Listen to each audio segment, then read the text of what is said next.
तर हे पहा, या पद्धतीने माझी कापणी तळली गेली आहे व्यवस्थित। चला तर मग साईडला काढून घेऊया। नमस्कार मंडळी, मी कोमल तुमच्या सगळ्यांचं आपल्या कोमल नांगणे या रेसिपी चॅनलमध्ये खूप सारं स्वागत करते। बरं, आषाढ महिना सुरू होणार आहे, तर आजपासून आपण आषाढची रेसिपी पाहणार आहोत। त्याच्या आधीमध्ये एखादी रेसिपी पाहणार आहोत आणि आषाढची रेसिपी आपण पाहणार आहोत। तर आज आपण आषाढमध्ये केले जाणाऱ्या पहिली रेसिपी पाहणार आहोत, ती म्हणजे कापणी। तर नक्की जाऊन पहा, कोणती काळजी घ्यायची, कुरकुरीत होण्यासाठी कशी करायची, काय प्रमाण असावं, या सगळ्या गोष्टी मी सांगितल्यात। त्याच्यामुळे व्हिडिओ शेवटपर्यंत पहा। चला तर मग रेसिपीला सुरुवात करूया। आज आपण कापण्या बनवणार आहोत। तर कापण्या बनवण्यासाठी मी इथे गव्हाचं पीठ घेतले, हे 3 वाटी आहे किंवा अडीच वाटी घेतलं तरी चालेल। अर्धा वाटी इथं माझ्याकडे बेसनाचं पीठ आहे, इथं माझ्याकडे 1 वाटी गूळ आहे, इथं माझ्याकडे बडीशेप आहे। बडीशेप आणि सुंठ असं दोन्ही वापरलं तरी चालतं, मी इथं नुसतं बडीशेप वापरते। तुम्हाला हवं असेल तर सुंठ पण ऍड करा। आणि इथं हे वरण लावण्यासाठी माझ्याकडे ही खसखस आहे। एवढं सगळं साहित्य आपल्याला लागणार आहे। याच्या व्यतिरिक्त आपल्याला तळणीसाठी तेल लागणार आहे आणि मोहनासाठी सुद्धा लागणार आहे। चला तर मग बनवायला सुरुवात करू। पीठ व्यवस्थित चाळून घ्यायचं दोन्ही सुद्धा। तर चला बनवायला सुरुवात करूया कापण्या। तर कापण्या करायला सुरुवात करतोय। कापण्या करण्यासाठी मी इथं आधी आपला गूळ वितळून घेणार आहे। त्याच्यासाठी इथं मी गॅसवर पातेले ठेवले, त्याच्यात 1 ते 1.5 वाटी पाणी घ्यायचे। तुम्हाला एक्स्ट्रा लागलं तर परत साधं पाणी वापरलं तर चालतं, पण एक्स्ट्रा म्हणजे अगदी 2 ते 3 चमचे तुम्हाला लागलं तर ठीक आहे, खूप जास्त फरक पडता कामा नाही। तर इथं मी 1.5 वाटी हे पाणी घेतले। त्याच्यात जो आपला 1 वाटी गूळ होता तो आपण मेल्ट करून घेतोय।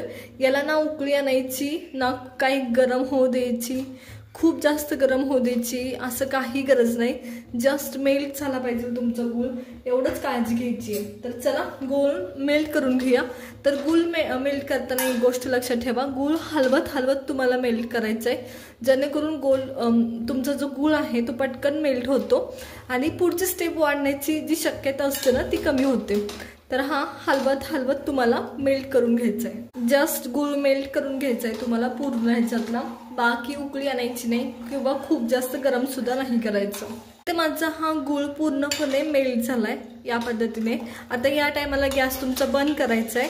आता हा गूळ पूर्ण थंड होऊ द्यायचा आहे। थंड म्हणजे आपला हात गेला पाहिजे या पद्धतीने, बोट गेलं पाहिजे तुमचं, या पद्धतीने तुमचा गूळ थंड हवा। हा गॅस मी बंद केलाय आता जर काही कचरा असेल तर तुम्हाला गाळून घ्यावा लागतो। कचरा गुळामध्ये असतो थोडा का होईना, तो निघण्यासाठी तुम्ही गाळून घ्यायला लागतो। तर चला हे साईडला ठेवूया, त्याच टायमाला मी गाळून पण घेते हे आणि आपली कणिक मळायला सुरुवात करूया। मी सगळे पीठ आधी चाळून घेते, आपल्याला जी लागणार आहे ती। आधी मी बेसन पीठ ऍड केले सगळ्यात पहिले, तर मी इथे गव्हाचं पीठ सुद्धा ऍड करते। आता हे व्यवस्थित दोन्ही चाळून घेते आणि त्याच्यानंतरून आपल्याला पीठ मळून घ्यायचंय। पीठ चाळून झालंय, त्याच्यात मी इथं बडीशेप जी आपण वाटून घेतली होती ती ऍड करतोय। तुम्हाला याच टायमाला तुमच्याकडं जर सुंठ असेल तर ती ऍड केली तरी चालेल। त्याच्यानंतर थोडंसं मीठ ऍड करायचंय, इथं अगदी चिमूटभर मीठ सुद्धा ऍड करते। आता ह्याच्यात आपल्याला मोहन टाकायचंय, तर एकदम कडकडीत तेलाचं मोहन ऍड करायचंय। टाकला की तुमच्या पिठाला असं धूर निघतो, म्हणजे अगदी जाणवतं की तेल किती गरम आहे, तसं तुमचं मोहन पाहिजे, एवढं लक्षात ठेवा। त्यांनी तुमच्या ज्या कापण्या आहेत त्या मऊ पडत नाही। तर चला ऍड करून घेऊया। तर मी इथं तेल ऍड करून घेते, मी तुम्हाला दाखवते। हे पहा, लगेच असं दिसलं पाहिजे, असं तेल तुमचं गरम असलं पाहिजे। कमीत कमी 3 टेबलस्पून तुम्हाला तेल लागणार आहे। तर मी ज्या कढईत कापण्या तळायच्या त्याच कढईत तेल गरम करून घेतलं होतं तेवढं, आणि हे आता गरम आहे।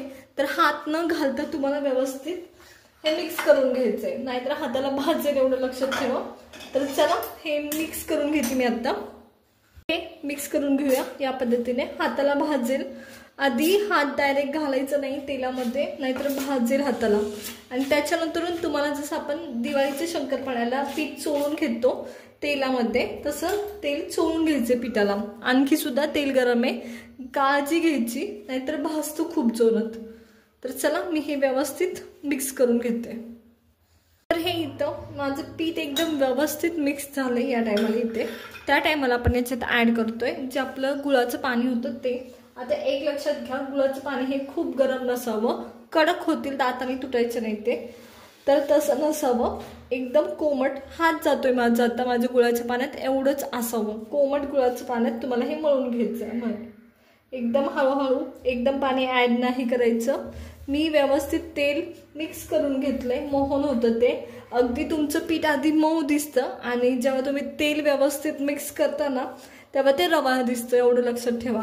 तुमचं पीठ जेव्हा रवाळ दिसतं याचा अर्थ असा असतो की तुमचं मोहन व्यवस्थित पिठाला लागलंय। आता थोडं थोडं पाणी घालून आपण हे मळून घेतोय।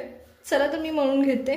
एकदम थोडं थोडं पाणी टाकायचं आणि पुरीला जसं कणिक मळतो त्या पद्धतीने हे मळून घ्यायचंय। थोडं थोडं पाणी टाकायचं, खूप जास्त नाही टाकायचं। तर इथं ही माझी कणिक व्यवस्थित मळून झाले। बरं, ही खूप जास्त घट्ट पण नसते मळायची आणि खूप जास्त मऊ पण नसते मळायची। पुरीला जशी आपण कणिक मळतो तशी मळायची असती। तर चला आता लाटून घेणार आहोत। आता याला काही रेस्ट कर देण्याची वगैरे काही गरज नाही, लगेच लाटलं तरी चालतात। आणि सगळ्यात महत्त्वाचं, पीठ किंवा तेल लावायची सुद्धा गरज नाही। तुम्हाला जर गरज वाटलीच काहीतरी लावा तर तेल लावा, पीठ तर शक्यतो लावायचं नाही। तर चला लाटायला सुरुवात करूया कापण्या। आता कापणी लाटण्यासाठी मी इथं उंडा घेतलाय आणि तू व्यवस्थित कापणी लाटायची, काही लावायची गरज नाही, ऑटोमॅटिक लाटली जाते। आणि साईज काय असावी तर कापणी ही आपल्या पराठ्याची साईज असते ना, जाडीची साईज मी सांगते, जाडी किती असावी तर जेवढे पराठे तुमच्या साईजचे असतात, जाडीला असतात तेवढ्या कापण्या असतात। त्याच्यापेक्षा जाड पण नसतात आणि चपातीसारख्या खूप पातळ पण असतात। पराठ्याची साईज ज्या साईजमध्ये असते त्या साईजमध्ये कापण्या असतात। चला तर मी सगळी अशीच ही पोळी लाटून घेते कापणीसाठी करायची। तर ही कापणीची चपाती व्यवस्थित लाटून झाली, मी तुम्हाला जाडी दाखवते। तर एवढी जाडी असली पाहिजे, ह्याच्यापेक्षा खूप जास्त जाड नसली पाहिजे, एवढीच। कापणीची चपाती आपली सगळी भाजून झाली आहे, आपलं लाटून झाली आहे। तर त्या टायमाला मी ह्याच्यावर खसखस टाकते। खसखस ही दोन्ही साईडनी टाकली जाते, हे लक्षात घ्या, कारण दोन्ही साईडनी ती व्यवस्थित दिसावी।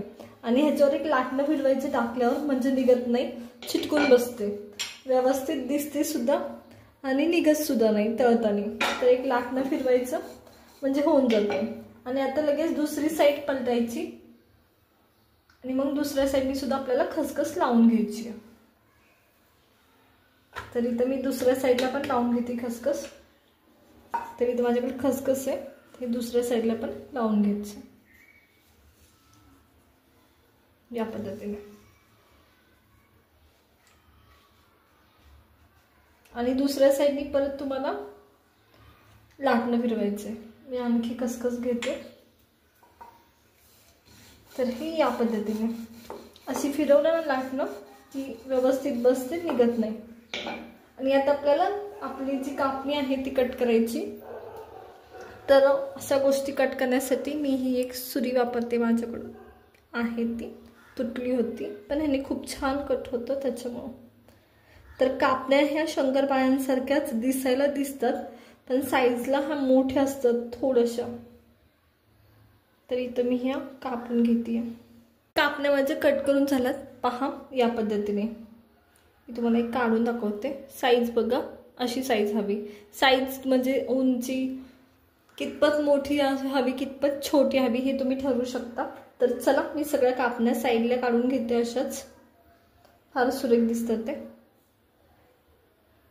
आणि बाकीचे राहिलेल्या कापण्या सुद्धा करून घेते। आता तुम्ही जर खूप जास्त प्रमाणात करत असाल तर लगेच तळायच्या असतात, आणि तुम्ही जर कमी प्रमाणात करत असाल तर सगळ्या आधी कापण्या करून परत तळल्या तरी चालतात। जास्त प्रमाणात करत असाल तर ते चिटकण्याची शक्यता असते एकमेकांना, त्याच्यामुळे। तर आपण सध्या मी कमीच करतेय, आपण जेवढं दाखवलं तेवढं, त्याच्यामुळे मी काही लगेच तळणार नाही। आता आधी सगळ्या कापण्या करून घेणार आहे आपण आणि त्याच्यानंतर हे तळणार आहे। तर चला करून घेऊया। इथं या आपल्या कापण्या तयार आहेत, अगदी व्यवस्थित झाल्यात। आता आपण तळून घेणार आहोत। चला तर मग तळून घेऊया। तेल व्यवस्थित गरम असावं हे लक्षात घ्या।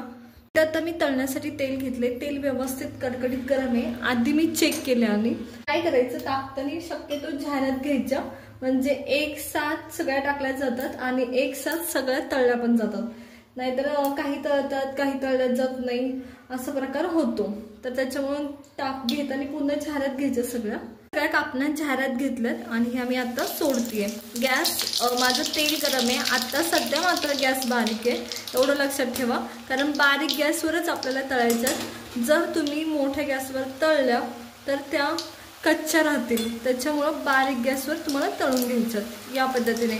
आणि त्याला कलर सुद्धा फार लवकर चेंज होतो हे लक्षात घ्या, त्याच्यामुळे तळताना बारीक गॅसवर तुम्हाला ह्या ज्या तुमच्या कापण्या त्या तळून घ्यायच्यात। एकदम गॅस बारीक आहे माझा, बिलकुल मी गॅस वाढवला नाही, फक्त तेल टाकण्याच्या आधी कापण्या गॅस गरम व्यवस्थित कडकडीत गरम होतं, त्याच्यानंतर मात्र मी बारीक गॅसवर तळून घेते, कारण खूप लवकर कापण्यांचा कलर बदलतो गुळाचा असल्यामुळं पटकन ब्राऊन कलर पकडायला सुरुवात करते कापणी, आणि मग त्याच्यामुळं ती फक्त बाहेरूनच कलर चेंज होईल आणि आतमधून व्यवस्थित क्रंची होणार नाही, म्हणजे ती लागणारच क्रंची नाही त्याच्यामुळं।